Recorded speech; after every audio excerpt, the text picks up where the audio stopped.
Y compartir pantalla. Bueno,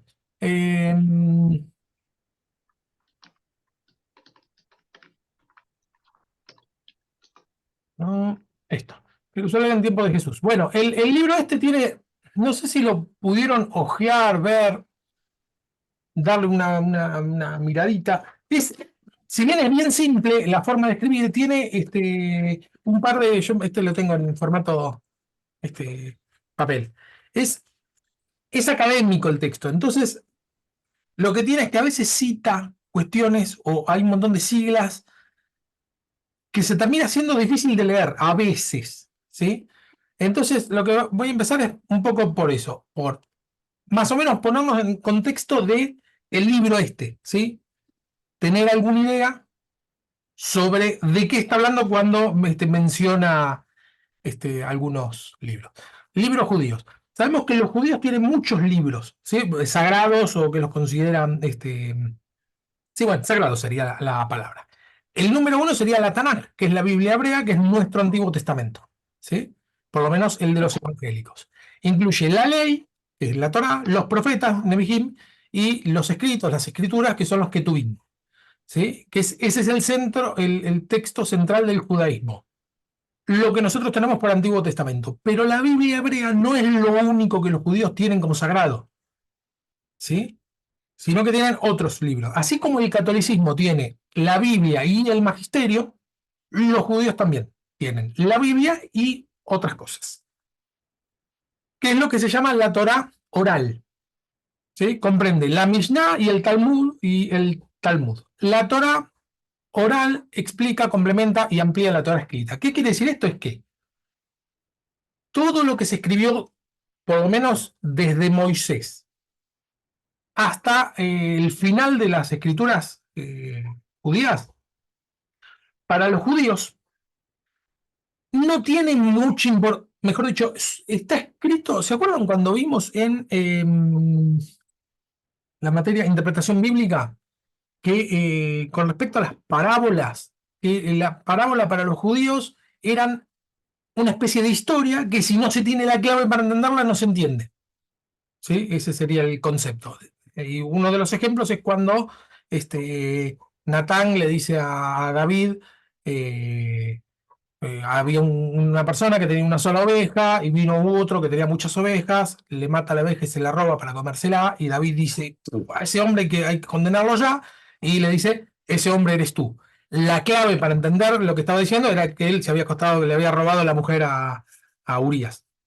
Es decir, la clave para entender lo que te estoy diciendo es, ese hombre eres tú. Esa es la clave. Entonces, a partir de ahí, redimensiona todo lo que se dice. Bueno, esta forma de entender las escrituras la recontra tienen los judíos. Para los judíos, Moisés bajó con la ley del monte escrita y con una interpretación oral.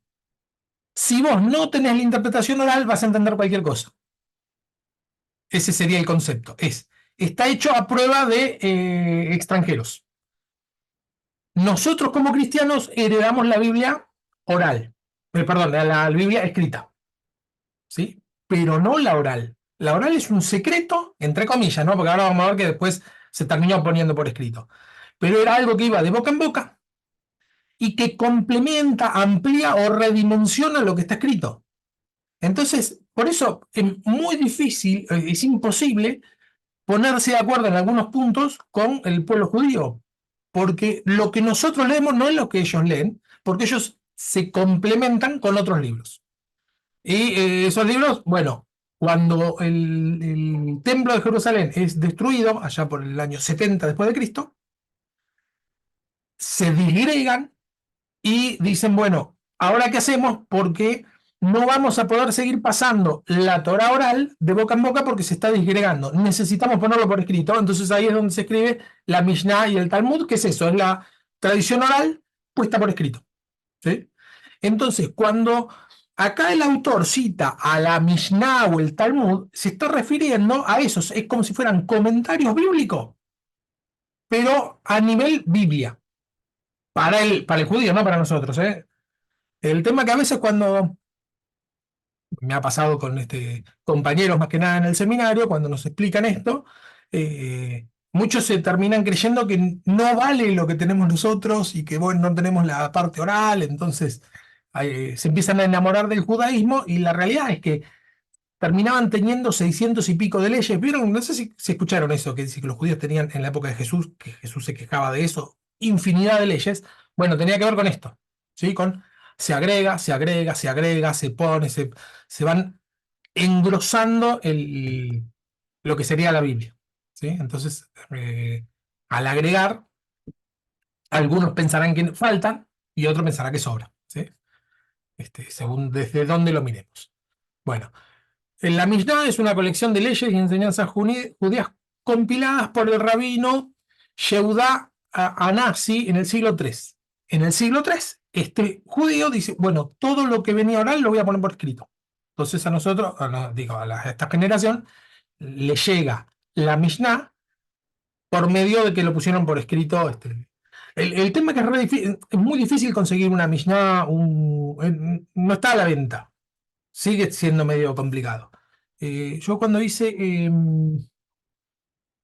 la maestría, estaba haciendo la maestría, yo quería, porque estaba haciendo un estudio sobre Moisés, y necesitaba, quería leer, porque había unas citas, quería leer la Mishnah, quería leer una parte, y entré a un montón de foros judíos de Facebook, y me terminaron aceptando en uno que me mandaron una parte, me pusieron de administrador en un grupo, sigo siendo administrador, en un grupo de Facebook de judíos, no sé por qué, les expliqué que yo estaba estudiando y que necesitaba, y bueno, me compartieron una parte, pero es como que son muy reservados con eso.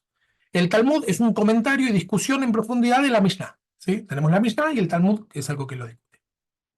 Y bueno, lo último sería que hay dos versiones principales, que es el Talmud de Jerusalén, ¿sí? Es decir, un comentario y una discusión en profundidad de la Mishnah que se escribió en Jerusalén, y otra que se conoce como el Talmud babilónico. Es el más famoso, es el Talmud babilónico.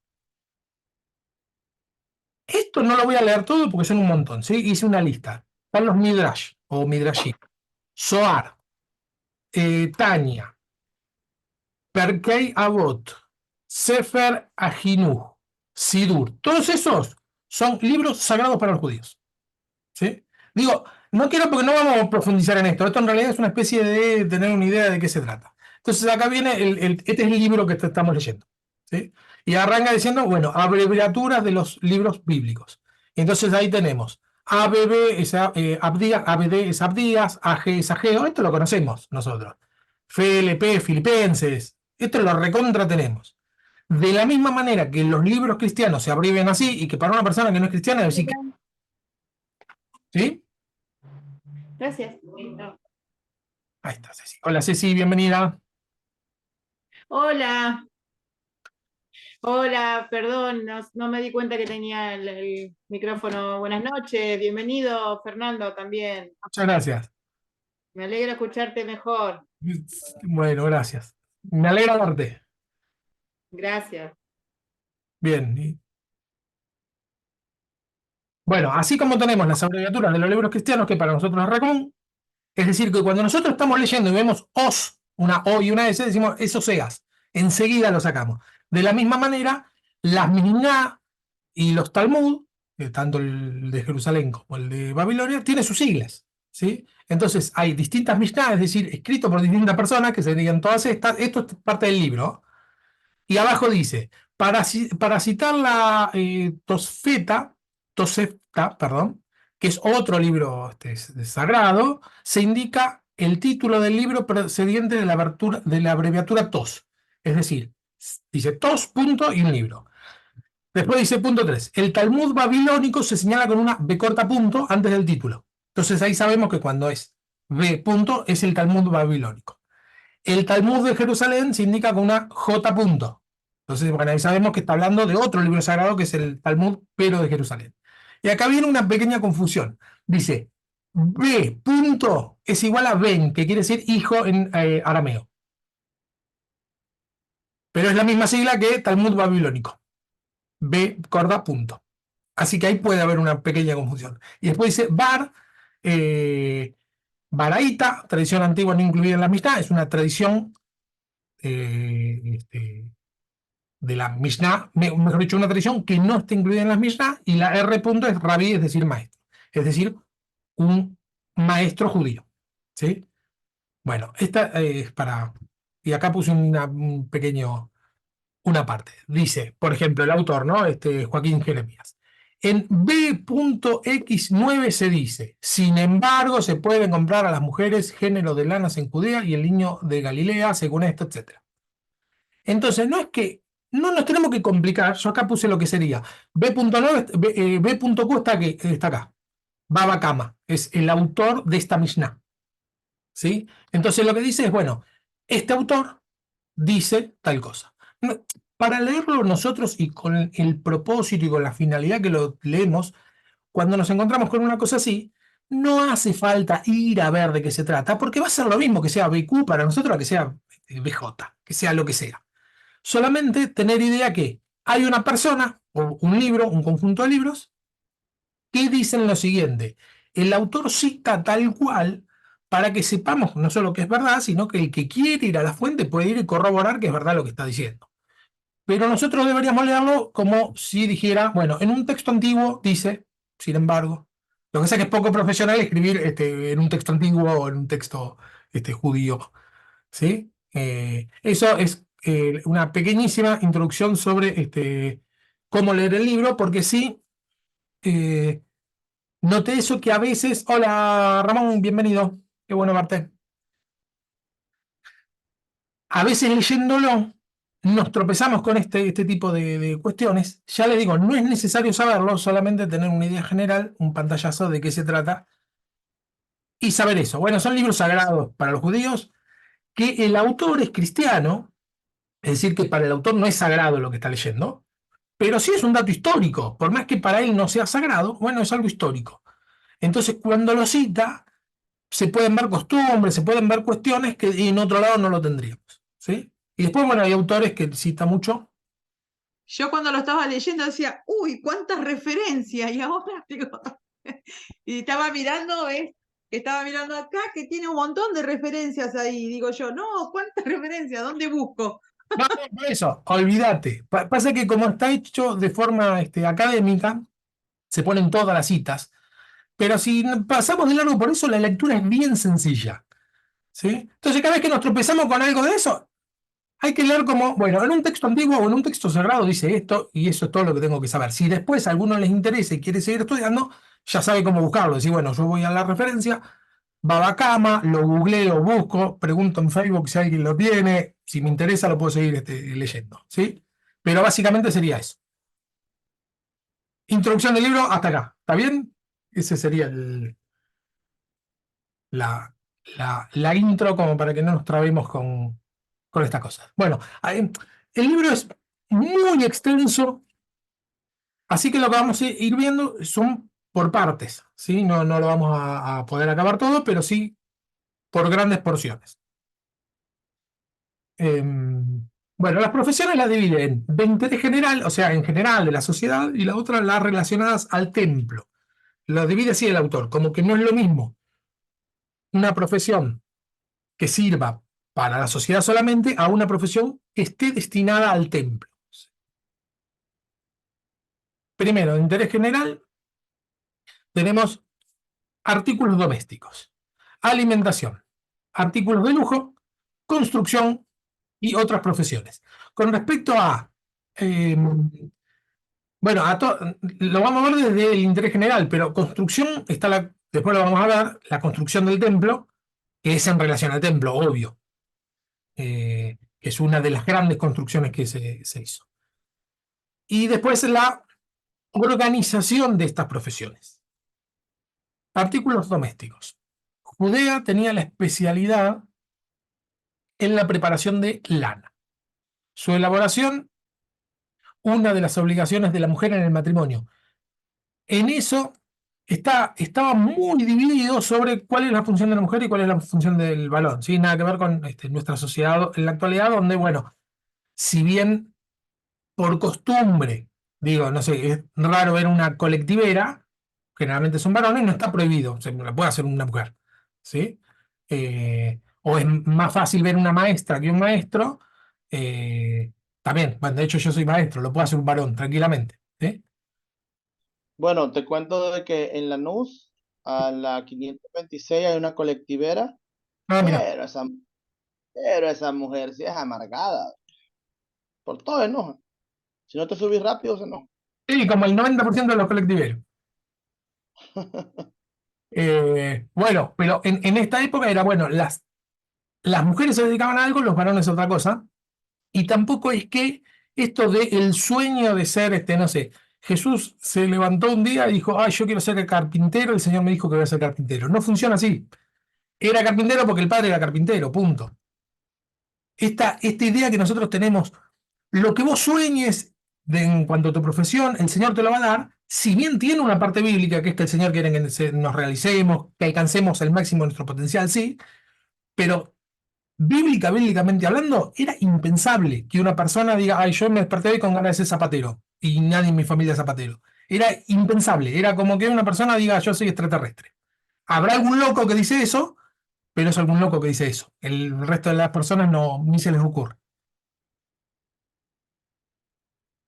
Pero se seguían las tradiciones. Claro, claro. Sí, sí, Era pero además ni o se... sea, Sí, si uno hilaba lana, no tenía derecho a pensar, no, mañana voy a hacer, no sé, un taller de otra cosa, de cerámica. no. No podía hacerlo, tenía que seguir tradicionalmente las costumbres, sí o sí. Sí, pero además no era una cuestión, ¿eh? No era algo que la gente, que alguien se planteara, yo quería hacer tal otra cosa. Es lo que se hace, punto. ¿No? Que de Lo hecho, que pasa, lo que pasa es que, vaya, por ejemplo, tomando el caso de José y Jesús, lo que sucede es que tenía una razón pedagógica. El hijo tenía que ser lo que el papá decía, o no lo que el papá decía, sino que seguir el oficio del papá, porque mientras el padre y el hijo estaban juntos trabajando o enseñándole algo, había una razón pedagógica de enseñanza padre a hijo. excelente, Entonces, sí, porque era la única forma de enseñanza, además. o sea, no era lo que venden ahora de que dicen, no, es que ¿y vos querés que yo sea lo que vos sos? No era, esa no era la razón. No, La razón era el hecho de la convivencia que tenía el papá con el hijo y el testimonio que el papá le daba al hijo claro, para continuar sí con la herencia familiar. Aparte, es obvio que tener, por ejemplo, un taller que comienza un hombre y viene dos hijos y siguen el taller y vienen los nietos y siguen el taller, genera un esquema de crecimiento económico que va afectando a las siguientes generaciones. Entonces, habían varias cosas en ahí que no era de que vos tenés que ser carpintero porque yo digo. tal O cual, sea, no era eso, no era no eso, era eso. tal cual, tal cual, tal cual. Y además, el tema de la enseñanza se enseñaba en la casa. No, no existía la escuela, esto fue un invento de la modernidad después de la revolución industrial, esto de las escuelas. Todos los chicos están de acá, todos los chicos están de acá, eso no existía, se aprendía en la familia, con lo que la familia hacía, y ya está. Con digamos, el tipo de educación que tenemos tiene muchos beneficios y muchos perjuicios que ahora lo vemos, como por ejemplo el tema de el Estado supone en líneas generales que algo va a ser mejor para la sociedad, entonces lo enseña y ya está. Y si una familia se quiere reservar el derecho de decir, mira, yo no quiero que mi hijo aprenda, ahí bien hay un conflicto. Porque hasta qué punto el Estado puede intervenir y hasta qué punto no, pero ahí nos vamos de tema, avancemos. Eh, bueno, el oficio de batanero consistía en convertir en fieltro la pelusilla de la lana. Este era uno de los oficios que iba pegado junto con el de no, perdón, me salté esto. En efecto, Josefo habla de dos judíos de Babilonia que aprendían a tejer porque entre los nativos, es decir, en Mesopotamia, no era indecoroso, ya que entre ellos también los hombres elaboraban lana. Esto es una cita de Josefo. Flavio Josefo fue un historiador judío del siglo I que escribió casi todos la mayoría, no sé, el 80% de los datos que tenemos de aquella época los escribió Flavio Josefo. Y Flavio Josefo cita esto, dice que habían dos judíos de Babilonia que aprendían a tejer porque entre los de Mesopotamia no era indecoroso que aprendan a tejer, como que eran para el resto de las personas era re indecoroso que un varón este, aprenda a tejer. ¿Sí? Los bataneros en su mayor parte no eran judíos, y después tenemos los sastres, ¿sí? Es decir, que tenemos los tejedores, los que hacen las telas, los bataneros, que convierten el fieltro, la pelusilla de la lana. El fieltro es como si fuera una tela, pero no tramada, así que es más débil. Y bueno, y después tenemos los sastres que con esa tela hacían las vestiduras. Los herreros durante la guerra judía, hubo una guerra muy importante entre el 66 y 70, pero muy importante para los judíos, que es donde se termina la, la nación judía como se conocía hasta entonces, que duró entre el 66 y 70. En el 70 cae el Templo de Jerusalén, y después duraron un par de años más hasta que terminaron perdiendo contra los romanos. Eh, Bueno, los herreros durante la guerra judía se los convocó para construir armas, eso es re normal. En Jerusalén no podía haber talleres de alfareros a causa del humo, así se enseña en el Talmud. Eh, bueno, sin embargo, en Jeremías 18:2 habla de un taller del alfarero. Vieron que inclusive Jesús Aaron Romero habla de que al taller del maestro vengo, está citando a Jeremías, y Mateo 27:7 cita a Jeremías. Habla del campo del alfarero. Estos datos pesan más que la tradición rabínica. ¿Sí? Alex Campo canta esa canción. ¿Cómo? Alex Campo canta esa canción. Mala mía, Alex. Sí, sí, sí.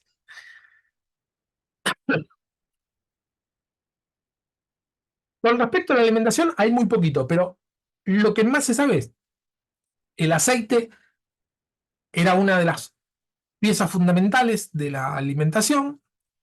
Tenemos en Mateo 26:30 que dice: después de cantar salmos, salieron al monte de los olivos. En Jerusalén, esto es una foto actual, obvio que no es una foto del siglo I porque no había cámara de foto, son árboles, olivos viejísimos, que está lleno en Jerusalén. Acá se ven poco los olivos. Son todas fotos de Jerusalén. Pero lo que dice es que está muy diezmado a lo que era en la época de Jesús, que era muchísima más cantidad de olivos. Lo que más habían eran olivos. Estos son todos olivares de allá del lugar. Marcos 14:32. Llegaron a un lugar que se llama Getsemaní, y Jesús le dijo a sus discípulos: siéntense aquí hasta que yo haya orado. Perdón, Getsemaní quiere decir el huerto de olivos, ¿sí?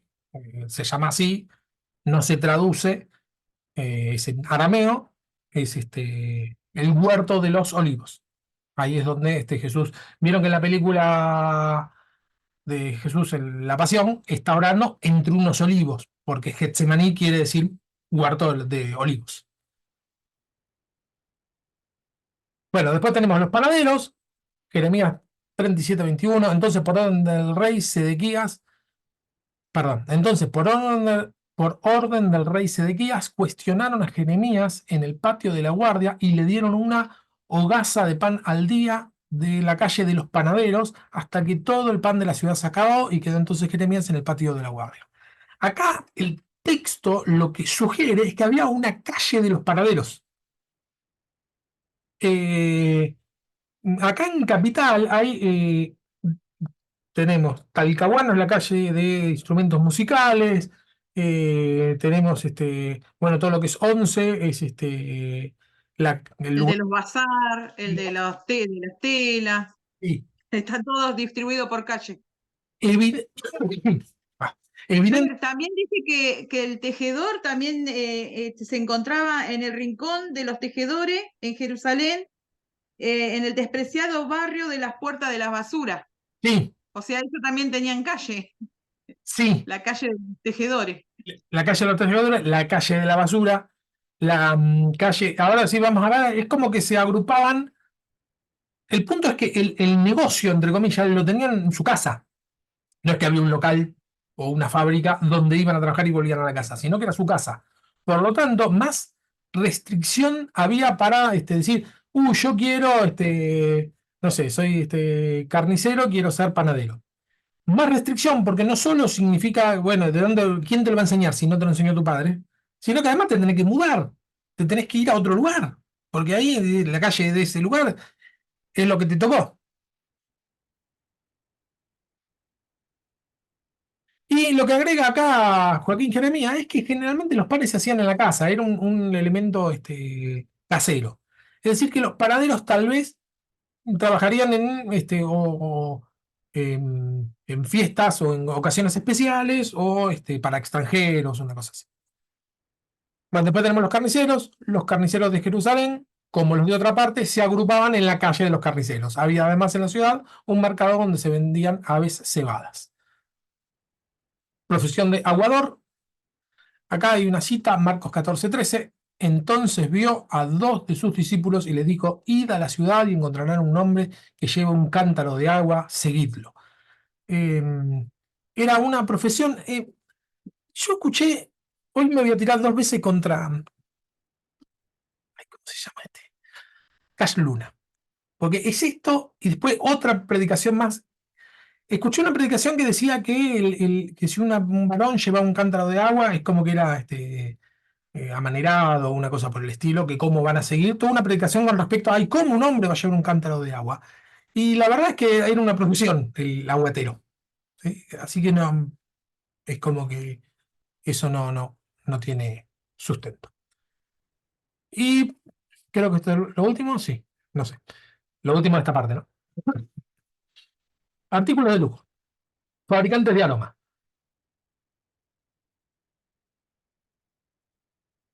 Bien. Fabricantes de aroma, cuando leo eso, lo primero que me acuerdo es eh,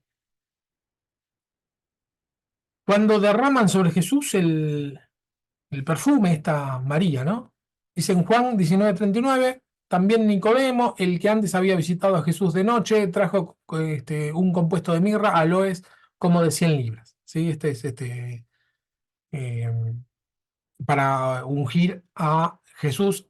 Acá lo que se supone es que Nicodemo era una persona pudiente porque era caro, era un artículo de lujo tener eh, para ungir a un cadáver.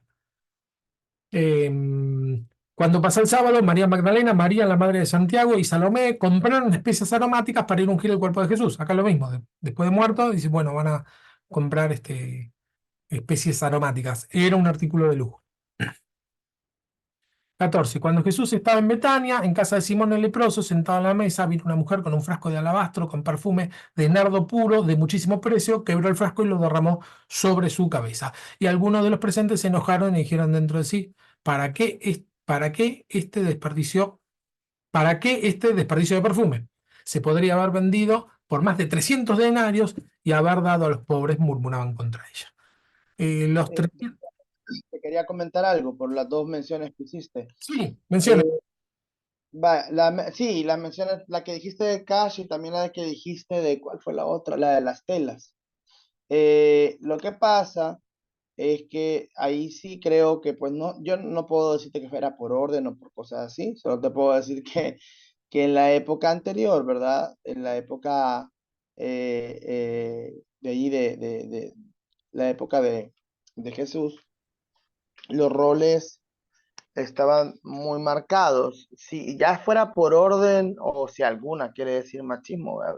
Ya depende de cada quien, pero si vemos por lo menos en el texto de la mujer virtuosa, eran las mujeres, o por lo menos normalmente el rol de la mujer, hacer la ropa del hijo, hacer la ropa del marido, coser o hacer cosas que tenían que ver con la vestimenta, con la casa y con el hogar, o sea, con las tres cosas. Entonces, como que ese rol estaba marcado para la mujer. Es por eso que la mayoría de mujeres que ven en la Biblia, porque no me acuerdo que haya una referencia que un hombre fuera a traer agua, pero la mayoría de referencias bíblicas son las mujeres las que van, porque supuestamente eran las que tenían ese rol, pero era por roles, o sea, eh, era por, no sé, no puedo decir, yo no puedo afirmar, para mí me parece anacrónico decir que era machismo. si bien es cierto, la cultura anterior puede tener tintes de machismo o de, digamos, opresión masculina, pero no llamaría yo que tuviera por eso, sino que fueran por roles. Pues entonces, si un hombre, como dice ahí la Biblia, se vestía como mujer, que eso significa que se vestía con colores o la ropa tenía colores, no, no eran muy diferentes las ropas, eran parecidas, pero se apretaban diferentes, se amarraban diferentes y tenían colores diferentes. Entonces, si el hombre se vestía como mujer, se asumía que era amanerado o homosexual. Y si una mujer se vestía como hombre, normalmente se asumía que ella no se sentía de su mismo, de su género, o si no, también porque la Biblia menciona que mujeres con mujeres se acostaron, se asumía que podía ser prostituta. Entonces, eran cuestiones de roles, no. Entonces, uno puede sacar interpretaciones de eso, pueden estar correctas o erradas. Yo creo que agarrar la Biblia y decir que es machista es una mala interpretación, muy errada, por cierto, pero es cuestión de roles, ¿verdad? O sea, es lo que se miraba ahí. Por eso es que se asume que si uno anda trayendo esto, o se viste como mujer, o se viste de tal manera, pues entonces no es varonil. Y hay textos que apuntan a eso en la Biblia, pues. Sí, sí, sí, eso sí.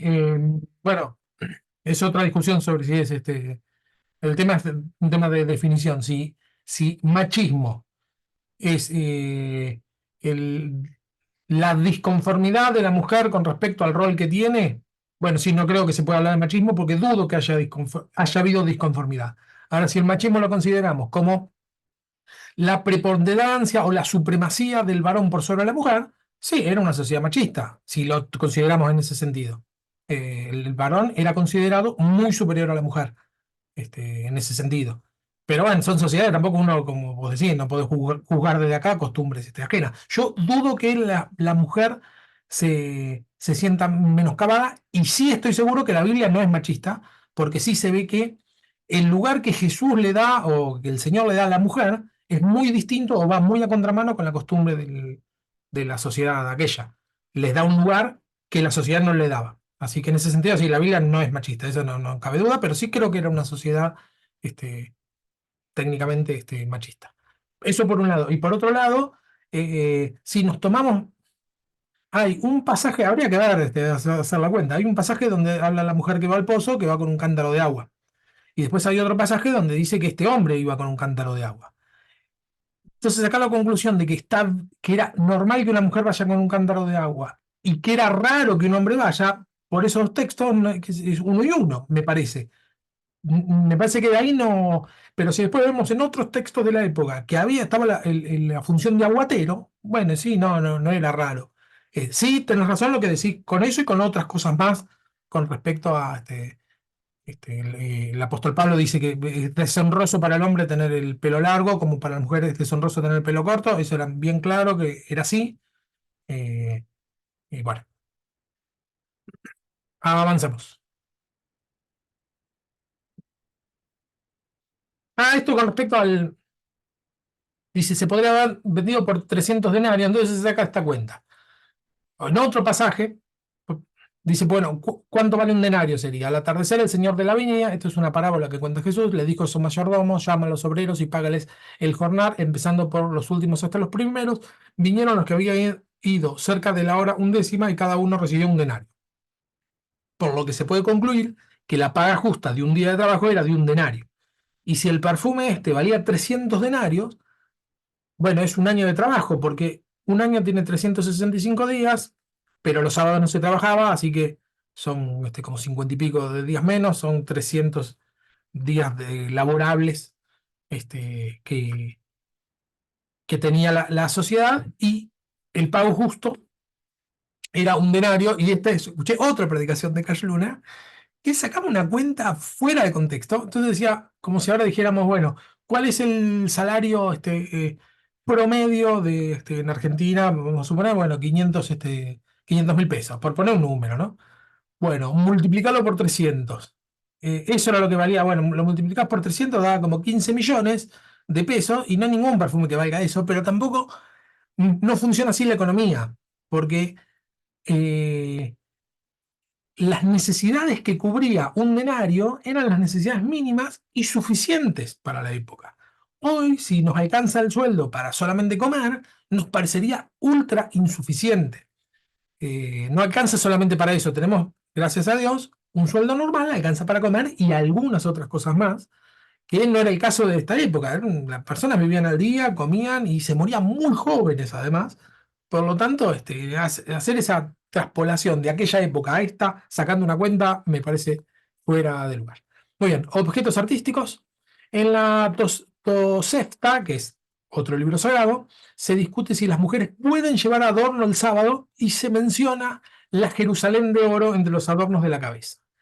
La Tosefta, junto con la Mishnah y el Talmud, una de las... Ah, esto agregué. Bueno, esto... No hay... Miren, no hay... Lo que menciona la Tosefta es que había una joya que se llamaba la Jerusalén de oro y que era un adorno para la cabeza. ¿Sí?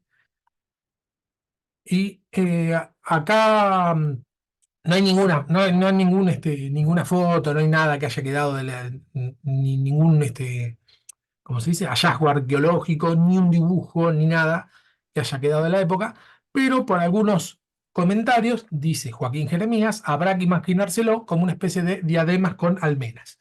Entonces yo lo que hice fue entré a una página que te hace los dibujos por inteligencia artificial y puse una joya como si fuera una especie de diademas con almenas y me salió este dibujo y dije, ah, bueno, está bien. Capaz que no tiene nada que ver, pero este, se parece. Según la inteligencia artificial sería una cosa así. Bien. Causado, este es otro, ¿no? El tema de los joyeros. Hechos 1924, causado por uno llamado Demetrio, que era platero. Este hombre hacía figuritas de plata que representaban el templo de la diosa Artemisa y daba muchas ganancias a los que trabajaban con él, ¿sí? Es decir, que el platero era una especie de artesano de élite, ¿no? Porque daba muchas ganancias. Bien, el templo. Restauración y ampliación del templo. Esto es una maqueta que hay en Jerusalén. Esta foto es una maqueta que hay en Jerusalén de lo que fue el templo de Jerusalén, ¿sí? El que amplió y restauró Herodes el Grande. Esta es una especie de foto más al detalle, y si, allá atrás no sé si logran ver que hay una persona parada. Ven que el tamaño es una maqueta muy bien lograda, pero una maqueta al fin. Sí, El que mandó a hacer las construcciones con la piedra caliza, que es una piedra cara, ¿no? Lo tengo entendido. sí, sí, sí. Y con adoquines, o sea, son tremendas piedras que se encontró también una calle, también como un camino que estaba abajo de lo que leí, que la verdad que me llamó mucho la atención, porque como que no quería mostrar pobreza en esa época, ¿no? Tenía que ser todo llamativo y ostentoso. Sí, lo que pasa es que Herodes el Grande era muy odiado por su pueblo, por varios motivos, ¿sí? Por su pueblo, por el pueblo que la verdad que no era un buen rey en líneas generales. Pero él lo que hizo fue, le dio el gran tesoro que esperaba el pueblo, que era reconstruir el templo, y lo hizo con mucho dinero romano. Herodes el Grande fue puesto por los romanos. Eh, Era un rey medio títere. ¿Sí? Entonces, bueno, con ese dinero restauró el templo y sí, hubo despilfarro de plata. Ahora vamos a ver un poquito más adelante algunas fotos del lugar. Bueno, Herodes. Construcción al mismo lugar de las tres torres de Herodes. Hipicus, Fasael y Mariamne. Mariamne era una de las esposas que dice que fue la que realmente amó, Mariamne, pero la tuvo que matar porque conspiraba contra él. Estaba re loco Herodes el Grande. Igual tuvo 10 mujeres simultáneamente, una era su sobrina, pero además era su cuñada. eh, que es la que denuncia, no sé si se acuerdan, Juan el Bautista, que, que le dice a Herodes que él está casado, no es Herodes el Grande, es Herodes el hijo de Herodes. Porque encima se llaman todos Herodes. Herodes el Grande, Herodes Agripas, Herodes Antipas, Herodes Agripa II, todos se llamaban Herodes. El tetrarca. Claro, el tetrarca era el Herodes Agripa, el hijo de Herodes el Grande. Se llamaba tetrarca porque le dieron una cuarta parte del reino de Herodes. Bueno, era todo lo que. De los hijos, se los cuento así rápido, de los hijos de Herodes el Grande, hay dos, uno que se llama Aristóbulo, que tiene una hija que es Herodías. Sí, también Herodes, pero mujer, Herodías. Y esta Herodías se casa con un tío, que era hermano de Herodes el Grande. ¿Estoy bien? Sí. Lo abandona al marido, tiene un hijo con el marido que es Salomé, que es la que aparece en la Biblia. Lo abandona y se va con Herodes, se va con Herodes, tanto Herodías como Salomé, y eso es lo que denuncia Juan el Bautista. Es decir, bueno, es tu sobrina, es tu cuñada, pero además es tu sobrina, no te es lícito, y lo terminan matando entre los tres, digamos. Bueno, estos son fotos actuales. Esta, la Fortaleza Antonia, esta es la maqueta, esta no es la fortaleza en serio, porque no quedó la Fortaleza Antonia, estaba en una punta, en un rincón, en una esquina del templo.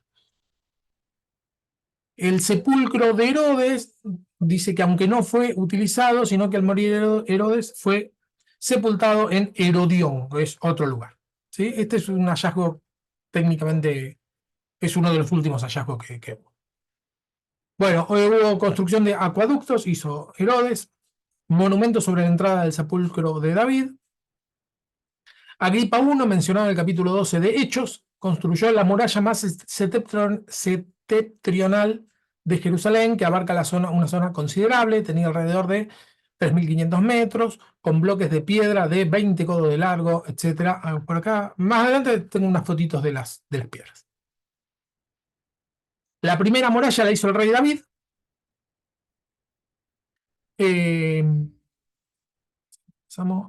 Las murallas son destruidas durante la conquista de Babilonia por Nabucodonosor.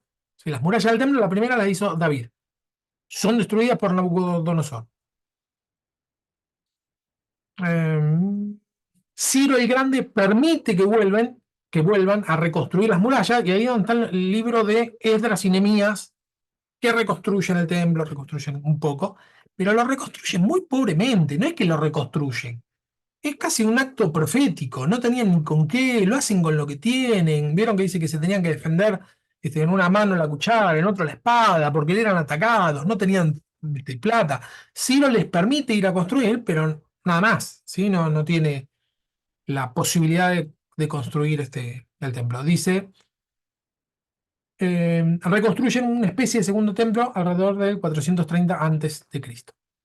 La segunda muralla es el trabajo de los asmoneos. Este es en la época de los famosos 400 años de silencio profético, es decir, desde que se escribió el último libro del Antiguo Testamento hasta que aparece Jesús en el Nuevo. Bueno, ahí pasaron cosas. La segunda muralla es el trabajo de los asmoneos en la segunda mitad del siglo II a.C., que abarca la totalidad de los montes Sión y del templo. Y después hay una tercera muralla, que es la que construye Herodes Agripa. ¿Sí? Las murallas, digamos, se fueron construyendo durante muchos años. Entre los años 41 y 44, el rey de Judea, Herodes Agripa I, construyó nuevas murallas conocidas como la Tercera Muralla. En 135, después de la destrucción de Jerusalén por el emperador Adriano, la nueva ciudad romana de Aelia Capitolia se construye en el mismo lugar, pero en dimensiones más pequeñas.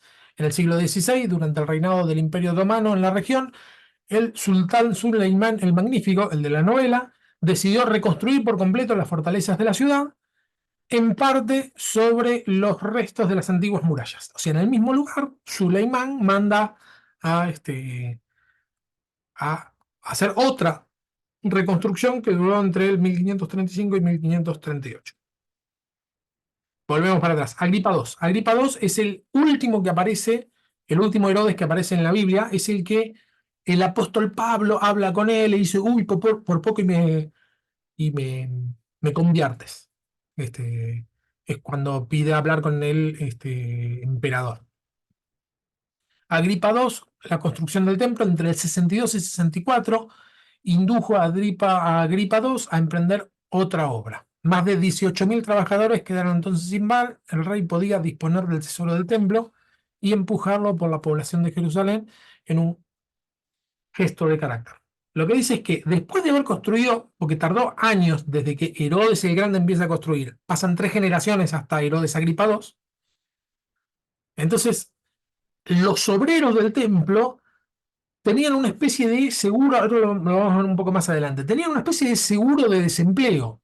Trabajar en el templo era lo más honroso que podía haber y que te pagaban el día completo a veces por trabajar 1 hora. ¿Sí?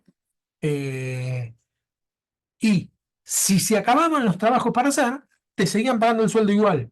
Entonces lo que dice, lo que se supone es que Agripa, por un lado había muchos desempleos, por otro lado tenía muchos gastos, entonces dijeron, bueno, vamos a poner a trabajar, a hacer otra cosa, y siguió ampliando y reconstruyendo y haciendo cosas en el templo. En un gesto de carácter social, intentó proporcionar trabajo a toda aquella gente. En efecto, para remediar la miseria, mandó a adoquinar con cargos al tesoro del templo la ciudad de Jerusalén con piedras blancas. Esto es lo que decías vos, piedra calicia, sin duda, lo que decía Ceci. ¿Sí? Mandó este, a adoquinar la ciudad, ¿no? Es un gasto increíble. Bueno, acueductos construidos por Poncio Pilato. Los acueductos los construía el Imperio Romano. Eso era muy del Imperio Romano, ¿sí? Era construir puentes, acueductos, vías, es decir, calles. Era muy del Imperio Romano.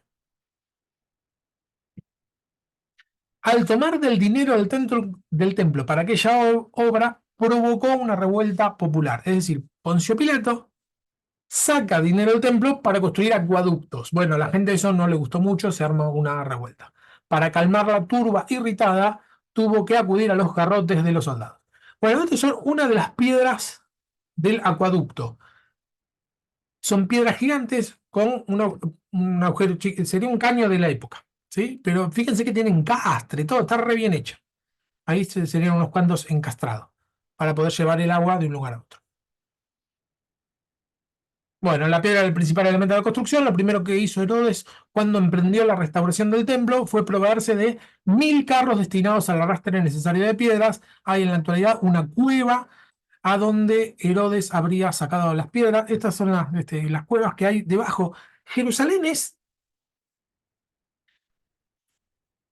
está lleno de cosas enterradas, porque como es una ciudad muy, pero que muy antigua, es una de las ciudades más antiguas que hay, no solo que es una ciudad antigua, sino que siempre fue vigente.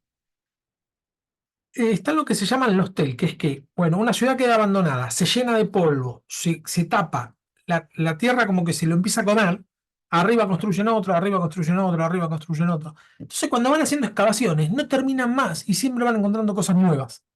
Esto es dentro de todo un hallazgo nuevo, que descubrieron muy cerca, bueno, unas cuevas donde evidentemente sacaban de ahí las piedras para hacer, para hacer el templo. ¿Sí? Ahí se puede bajar.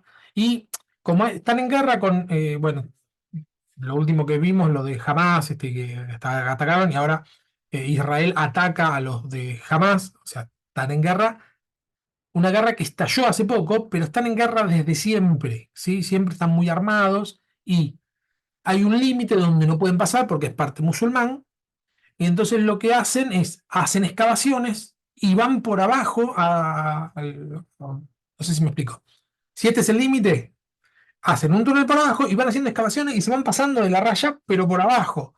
Es como que es una zona de conflicto todo el tiempo. Y van encontrando cosas, hacen agujeros y encuentran cosas. Yo estoy suscrito a 2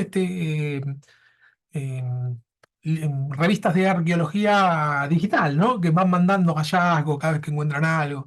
Y siempre están encontrando cosas nuevas. Bien, esta sería la caverna, le llaman la caverna de Salomón, pero era de la época de Herodes, ¿sí? Las piedras eran extraídas de la siguiente forma.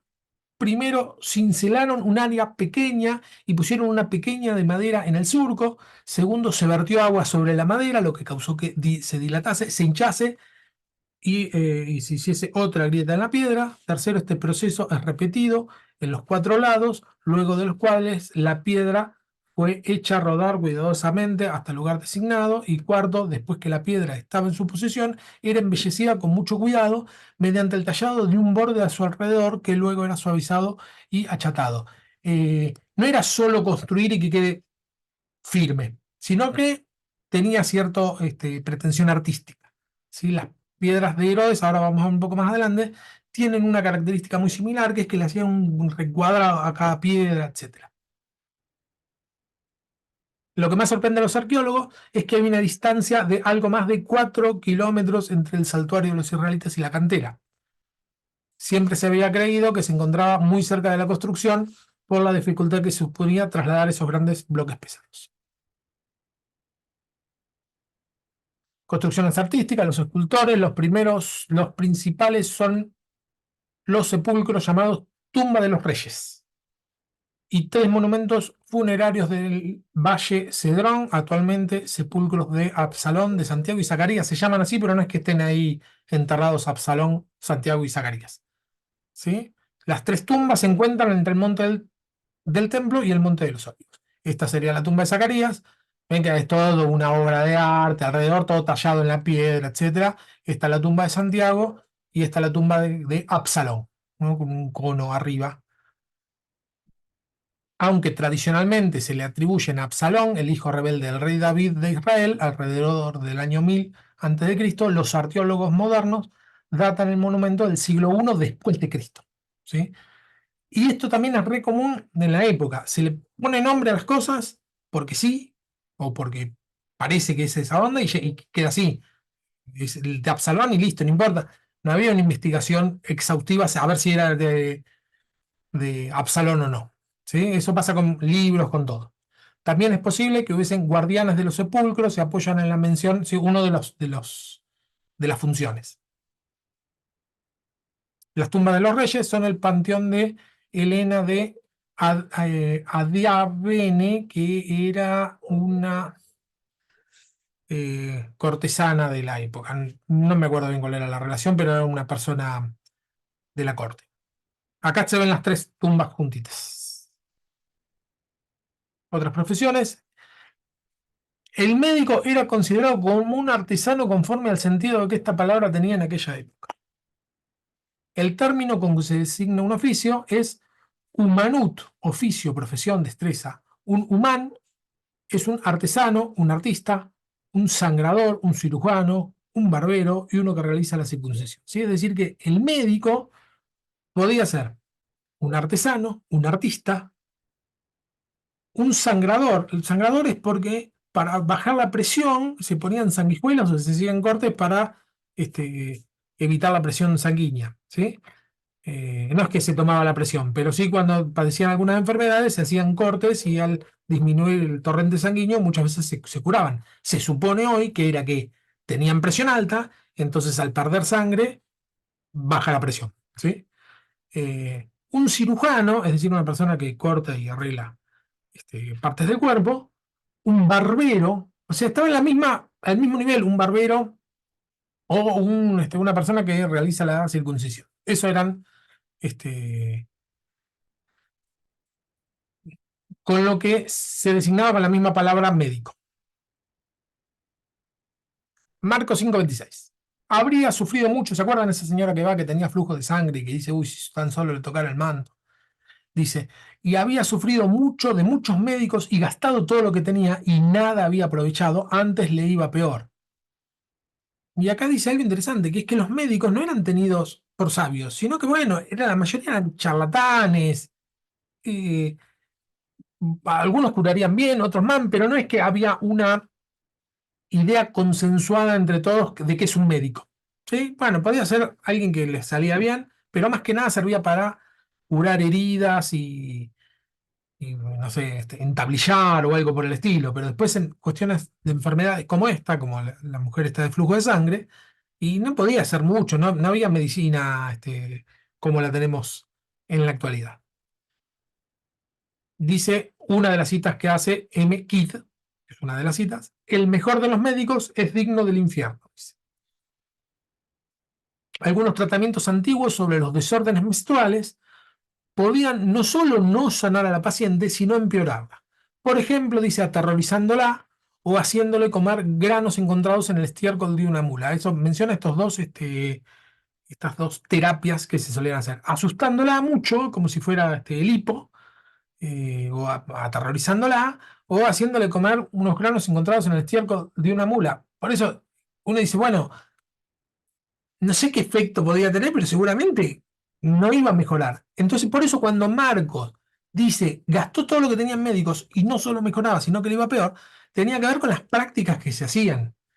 Y es una especie de burla a los médicos, de decir, bueno, no pueden hacer nada médicos en esa época. Por eso nosotros a veces no podemos tomar esto al pie de la letra, ¿sí? Porque gracias a Dios ahora, bueno, la ciencia llegó a muchos lugares que antes ni se creía, y entonces ahora oramos por los médicos, Señor, ayúdalo, etcétera, ¿no? Pero en esa época no tenían ni idea, ¿sí? En esa época, en este lugar. Después había otros lugares donde la medicina era un poco más considerada. Bueno, y Colosenses 4:14. Los saluda, dice el apóstol Pablo, Lucas, el médico amado, y demás. Eh, ahí, ahí puede tener otra connotación el término amado, ¿no? Porque es el médico, donde las personas, si uno dijera solamente médico, bueno, puede ser como si hoy dijéramos, me parece, el político amado. Donde uno dice un político es un chanta. Y sí, no, hay un montón que no son chantas, que trabajan denodadamente, que son gente que dan todo lo que tienen, obvio que los hay, pero en líneas generales en la sociedad nosotros decimos político, bueno, es un chanta, ¿sí? Es una persona que trata, no tiene ni idea qué hacer y trata de sacar lo que puede, ¿no? En líneas generales. Entonces, si nosotros decimos, bueno, este es el político amado, bueno, le estoy dando un valor distinto al que vos entendés si te digo médico, ¿no? Entonces el apóstol Pablo cuando dice, lo saluda Lucas, el médico amado, bueno, entonces este es médico, pero es de los buenos, es de los nuestros, es un agregado, un extra, ¿no? El amado.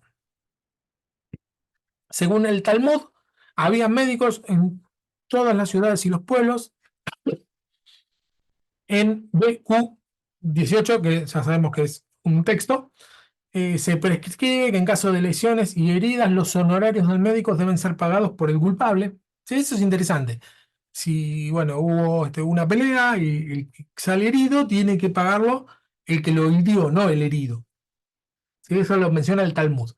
En conclusión, las principales actividades de Jerusalén eran la artesanía artística, la construcción monumental, la construcción ordinaria, la industria textil y la elaboración de aceites.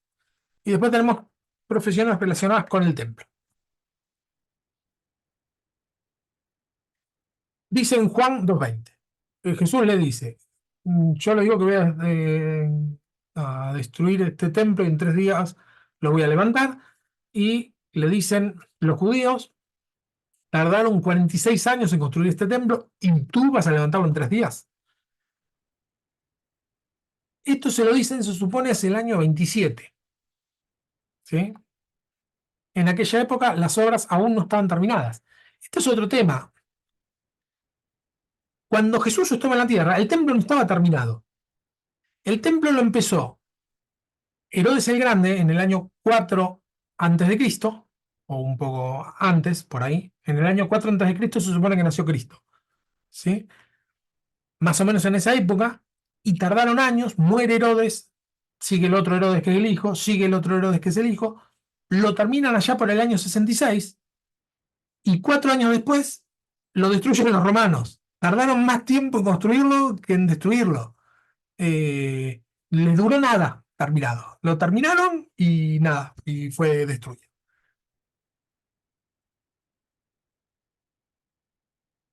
Dice, no lo terminaron hasta el año 62, 64 después de Cristo. Hubo otra foto de la misma maqueta, pero un poco más de atrás. No sé si pueden ver ahí en el rincón, es la Torre Antonia, que son estas 4 torrecitas que hay. El templo viene en el medio y digamos, donde se hacen los sacrificios, etcétera, y el resto son todos los muros, ¿sí? Esto sería en la actualidad. Arriba está como era el templo de Jerusalén antes, y abajo en la misma posición como está ahora. tenemos en el rinconcito abajo, acá donde dice Muro de los Lamentos, es lo único que quedó. En realidad no está así ahora, porque todo este cuadrado no está. Lo único que quedó es el pedacito este, que es un pedacito de muro, que es el Muro de los Lamentos. Eh, es un pedacito del muro del templo, no quedó nada y tampoco se puede ingresar a la parte donde estaba el templo propiamente dicho. Acá esta es una foto actual, ese es el Domo de la Roca, se llama, es una mezquita musulmana, y no sé si ven abajo, un poquito a la izquierda, un montón de gente amontonada porque están en el Muro de los Lamentos. Es el único pedacito del templo que quedó. ¿Sí? Van a llorar por la destrucción del templo, ese por eso se llama Muro de los Lamentos. No es que uno va a llorar porque tuvo una pena, entonces voy a llorar al Muro de los Lamentos, sino que de lo que se lamentan en líneas generales es la destrucción del templo y de lo que se ora generalmente es para que se pueda volver a construir el templo. ¿Sí? Y mira, acá tengo un videito. Bueno, seguimos amigos de un lugar muy especial. Este es un video de una persona que entra al, al la parte de lo que era el templo hoy en la actualidad. Por suerte pude llegar a este lugar que está cerrado, pero me dejaron entrar a mí. Estamos hablando de la misma calle romana de hace 2000 años que estaba debajo del muro occidental, el muro de los lamentos. Ese es el muro de los lamentos, Este enorme. mismo es el muro de los lamentos. Antes habíamos visto que estaban reconstruyendo, estaban haciendo trabajos de mantenimiento. Y lo que vemos acá es parte de la misma fundación que sostenía lo que llamamos el arco de Robinson. Robinson es la persona que lo excavó. El arco que sostenía, que era uno de los accesos, de los 4 accesos al templo por el muro occidental. Recordemos que son 4 muros. El muro occidental mide 480 metros. Solamente hoy en día vemos una parte de él. Para ver la otra parte hay que ir por debajo, por lo que llaman los túneles del cótel o los túneles del muro occidental. Todas estas piedras que estamos viendo son la misma prueba, digamos, de la destrucción de hace 2000 años. Digamos que se puede decir que es una imagen que se congeló en el tiempo. Miren lo que son las piedras. Me acerco para mostrarles el tamaño. Piedras, cada una de estas piedras pesa 1 tonelada. Y aquí vemos nuevamente lo que se llama la construcción herodiana, ¿no? Este marco que caracteriza a la construcción de rey Herodes, que fue el que remodeló el segundo templo de Jerusalén. Recordemos, el segundo templo de Jerusalén fue construido por los exiliados de Babilonia, los que volvieron, decimos el Yabet Zion, pero luego Herodes en el periodo romano lo iba a remodelar y lo iba a hacer una de las obras arquitectónicas más famosas del mundo. Supuesto que el templo, recordemos, iba a ser destruido en el año 70 por las legiones romanas. Bueno, seguimos amigos. Ese es el templo hoy. Piedras gigantes que quedaron destruidas de aquella época. En realidad, las piedras no es que están así desde aquella época, sino que se han hecho excavaciones desde mitad del siglo pasado y las piedras lo mismo, estaban tapadas, entonces fueron limpiando y se ve en qué estado quedaron después de la invasión de los romanos. ¿Sí?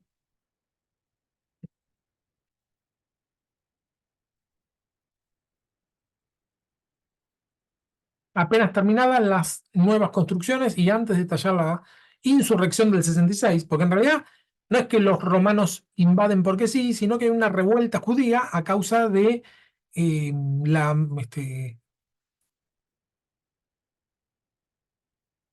podríamos decir, la prostitución de los sacerdotes en cuanto al Imperio Romano, ¿no? Porque les permitían sacar dinero, entrar cosas, no lo trabajaban como si fuera sagrado, no se comportaban como si fuera sagrado, y generó revuelta entre los más celosos de los judíos. Te hago una pregunta, Fer, Sí, porque aquí estoy un poco desubicado, creo yo.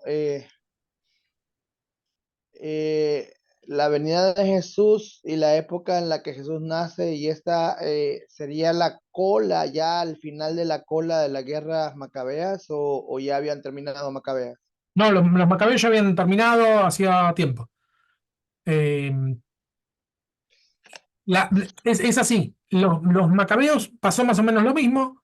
Es antes de Cristo, mucha corrupción dentro del templo, entonces se levanta unos judíos piadosos, lo mismo, ¿no? Y no permiten, toman el templo y terminan siendo rodeados y pierden, ¿no?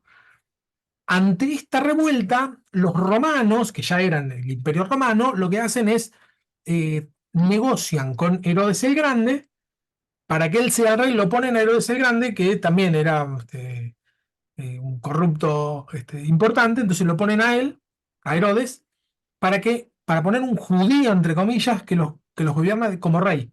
¿Sí? El tema que él no era judío, él era idumeo, es decir, de Edom,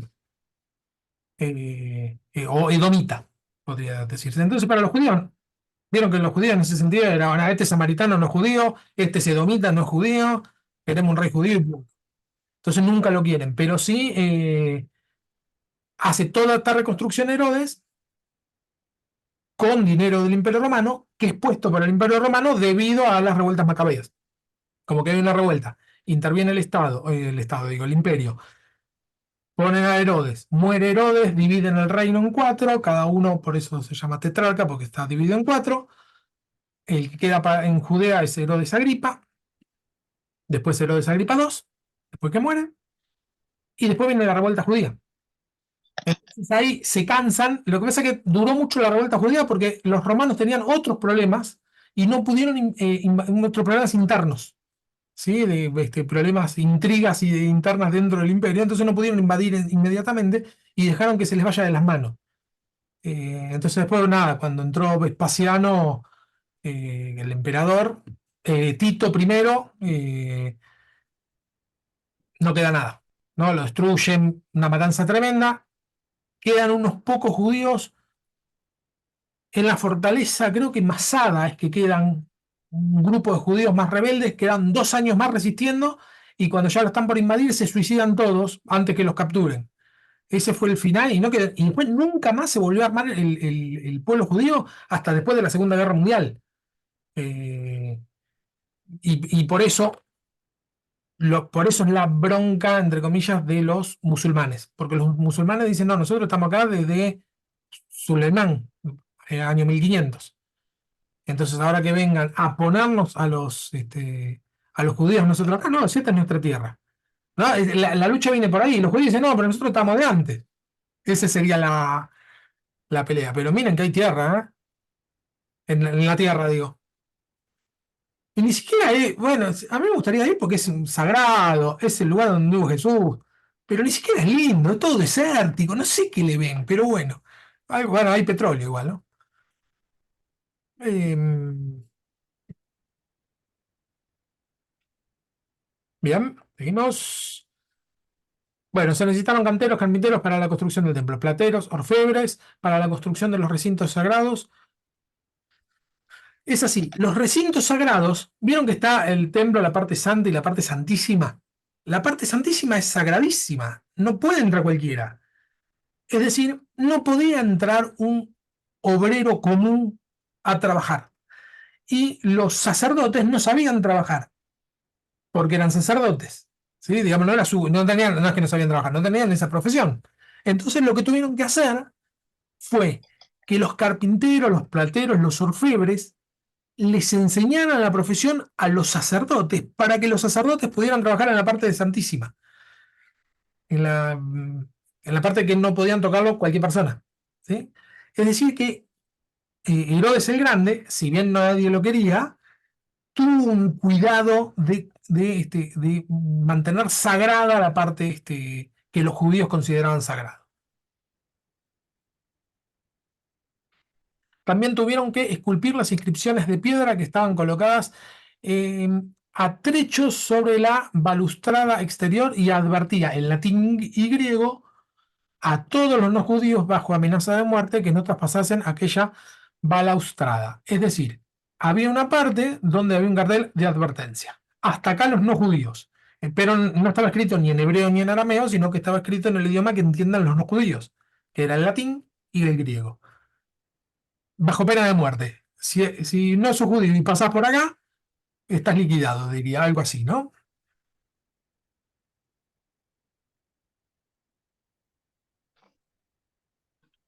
Dice en Hechos 3:12, perdón, 1:2. Un día subían Pedro y Juan al templo a las 3 de la tarde, que era la hora de la oración. Junto a la puerta llamada Hermosa había un hombre lisiado de nacimiento al que todos los días dejaban allí para que pidiera limosna a los que entraban en el templo. ¿Se acuerdan de este texto que dice, no tengo ni plata ni oro, pero lo que tengo te doy, en el nombre de Jesús de Nazaret, deja tu lecho, creo. Siempre me acuerdo hasta ahí. Después, sí, deja tu lecho y sígueme, no. Levántate, no sé. Pero bueno, el punto es que la levanta, sale bailando, bueno, esto una fiesta, ¿sí? Ahora, el punto es que dice, la puerta llamada La Hermosa. Y acá hace un hallazgo, tiene acá Joaquín Jeremías, interesante. Cita a Josefo. Dice que había 9 puertas juntos con dinteles y jambas, estaban completamente revestidas en oro, todas las puertas, de oro y plata. Una sola era de bronce de Corintio, es decir, que no era de oro, sino que era de bronce, la cual superaba con mucho las otras en valor. Al incendiar las puertas para tomar el templo, se hundió el revestimiento y las llamas alcanzaron así la parte de la madera. Él está contando, este es en uno de los libros que se llama Guerra Judía, que menciona cómo se formó la guerra judía contra los romanos y perdieron. Toda la historia está en este libro, ¿no? Entonces, lo que menciona es que habían de las 9 puertas, todas bañadas en oro y plata, menos una, que esa estaba bañada en bronce, que es de menos valor, pero que todos la consideraban de mayor valor porque era milagrosa, dice. ¿Por qué era milagrosa? Porque brillaba más que el oro, aunque era de bronce, que era más brillante que el oro. Esa era la puerta, la hermosa que menciona ahí en Hechos. Es como que era una puerta especial, ahí es donde se produce el primer milagro en manos de los discípulos de Jesús. ¿Sí? Porque hasta ahí todos los milagros los venía haciendo Jesús en esta puerta milagrosa. Y después, bueno, lo que dice es que cuando aprendieron fuego, primero se derritió el bronce y después se quemó la madera con la que estaba recubierta. La mayor suntuosidad la encontramos en el edificio mismo del templo en su interior. Según Josefo, la fachada del templo, que medía 100 codos cuadrados, es decir, 27,5 metros cuadrados, estaba recubierto de placas de oro. También estaba la pared, la puerta entre el vestíbulo y el lugar santo. El vestíbulo estaba enteramente recubierto con placas de oro de 100 codos cuadrados, o sea, lo mismo, ¿no? 27,5 metros cuadrados. 27,5 sería una especie de 5 por 5, algo así, 5,5 por 5. Del grosor de un denario de oro, es decir, el grosor de una moneda de oro. La cantidad, no era que era una lámina, sino que era más bien gruesa. Sobre el tejado había agudas puntas de oro para ahuyentar los pájaros como defensa contra los cuervos. ¿Sí? Terminaban en punta. De las vigas del vestíbulo colgaban cadenas de oro. Allí mismo habían 2 mesas, una de mármol y otra de oro. Sobre la entrada, esto lo hice. Me río y me da tos. Lo hice también con inteligencia artificial. Dice, sobre la entrada que conduce al vestíbulo del lugar santo se extendía una parra de oro, la cual crecía continuamente con las donaciones de sarmientos, es decir, de ramitas de oro, que los sacerdotes se encargaban de colgar. Entonces yo en inteligencia artificial puse planta de uva de oro y me salió eso, ¿no? Había una especie de adorno, tampoco quedó nada, no se encontró nada, pero lo citan los textos judíos, que había una especie de árbol de oro, una artesanía que era una parra toda de oro, y que tenían la costumbre de dar donaciones de ramitas de oro para agregar al árbol. Por eso dice que era un árbol que siempre iba creciendo porque iban agregando ramitas de oro, ¿no? Esto es lo que decía hoy Ceci más temprano, ¿no? La cantidad de dinero que se invirtió en eso. O sea, como no escatimaron nada, pusieron todo el oro que podían poner. Acá, esa es otra imagen que me dio la inteligencia artificial. Esa también me gustó, por eso la puse. Bien. Además, sobre esta entrada pendía un espejo de oro que reflejaba los rayos del sol saliente a través de la puerta principal. También inteligencia artificial. Esto no es inteligencia artificial, es uno de los grabados más antiguos que ven acá de el saqueo del templo, ¿no? Dice, en el lugar santo, dice en el santo, nosotros solemos decir el lugar santo, ¿no? Como para ubicarlo. En el santo, situado detrás del vestíbulo, se hallaban singulares obras maestras. Constituyeron más tarde el punto culminante del cortejo triunfal de Tito. Tito fue el general del ejército romano que invadió, ¿no? Siendo expuestas luego junto con objetos más bellos del mundo en un templo de Roma. Entonces, este grabado es de la época y se hizo como se fueron llevando las cosas, y entre las cosas que se ve el candelabro de oro de 7 puntas.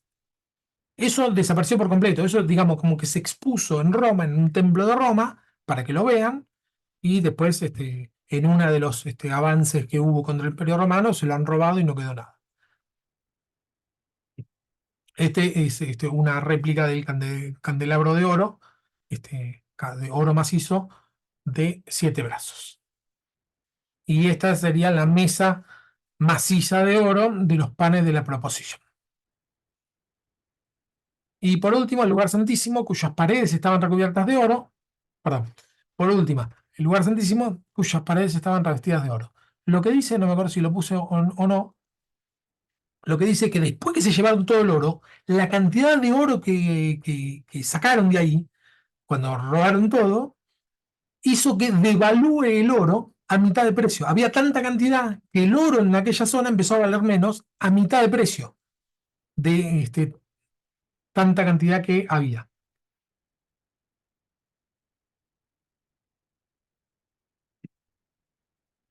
Dice, el culto, a los 82, entre 82 y 84 años que duró la restauración del templo, no se suspendió el culto ni en una sola hora. ¿Sí? Digamos, se hacían las obras mientras que el culto seguía, es decir, las oraciones, las libaciones, las ofrendas se seguían haciendo.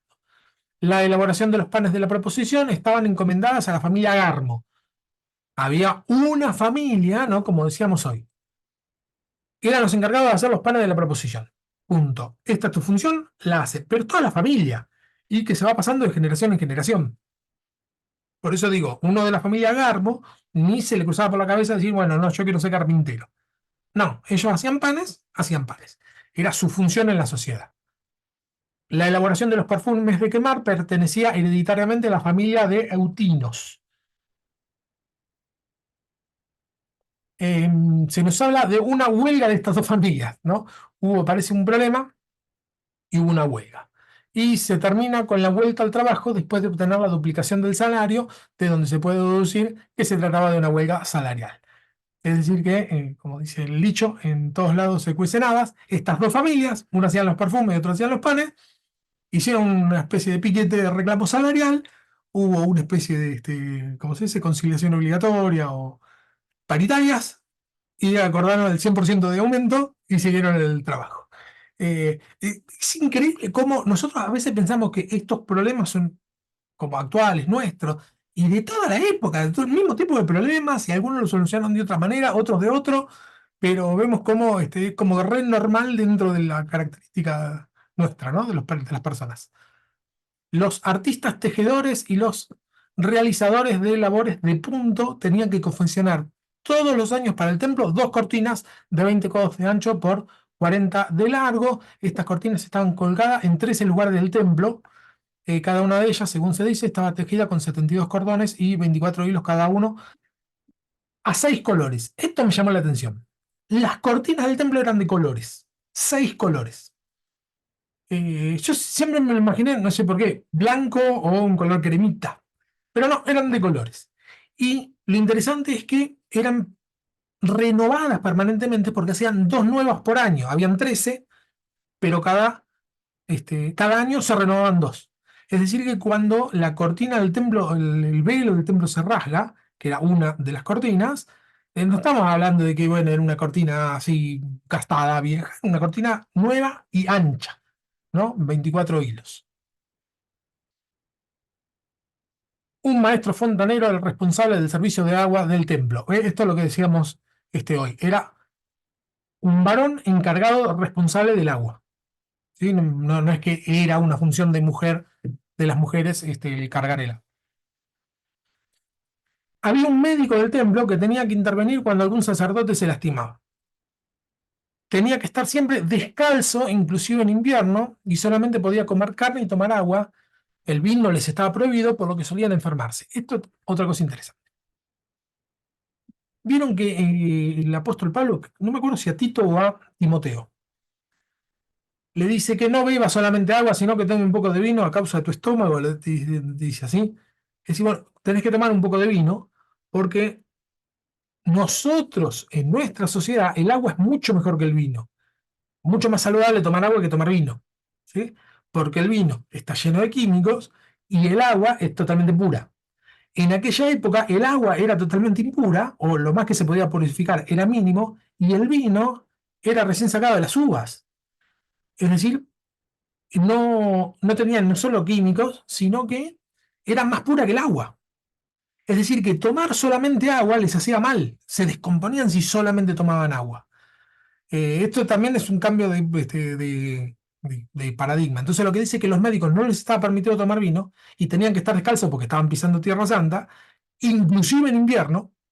Por lo tanto, los médicos se enfermaban, eran los que más se enfermaban porque tomaban agua solamente y andaban descalzos en invierno. Bueno, esto es lo último y ahora puse tarea, como para empezar a meter Para romper el hielo, ¿no? Exactamente. 2024. Arrancamos con todo. Está bien. Seguiremos dando memes para correr por la derecha. ¿Cómo? Seguiremos mandando memes para huir por la derecha. ¿Cuándo vas a ir por la izquierda vos? No, no me gusta la izquierda. Uno de los propósitos, esta es la tarea, uno de los propósitos de la reconstrucción del templo por parte de Herodes fue conseguir el respeto y el amor del pueblo judío, sin embargo no lo logró. ¿Por qué crees que ocurrió eso? Es decir, Porque era peronista. y acá viene el detalle, ¿eh? La respuesta La de... mandás, Fer, ¿no? ¿Cómo? ¿La mandás, digo, al grupo? Sí, ahora lo mando, tranquilo. Dura. Sí, no noten porque yo ahora lo mando, ahora mismo apenas termino. La respuesta debe contener datos históricos. Datos históricos, tranqui, lo pueden buscar en Wikipedia, no pasa nada. Una opinión personal, ¿sí? En base a lo que yo leo, digo, bueno, esto debe ser por esto, opinión personal, y una reflexión bíblica al respecto. Cómo una persona, aún buscando el aprecio y el reconocimiento de las personas, no lo logra, ¿y por qué no? Si en esto podemos encontrar una reflexión bíblica. Si, digamos, hay un antecedente bíblico, un pasaje bíblico, algo que diga, no, claro, esto es así por esto. La Biblia lo dice claramente en este sentido, ¿sí? No es que tiene que ser largo, pero sí que contenga estos tres puntos, ¿sí? Algún dato histórico, es decir, por ejemplo, Herodes nació en el 4 a.C., ya es un dato histórico, ¿sí? No es que necesito que sea con citas, etcétera, sino un dato concreto histórico, hizo esto, pero también hizo lo otro. Una opinión personal, yo creo que en esto se equivocó, o en esto estuvo bien, y una reflexión bíblica. ¿Les parece?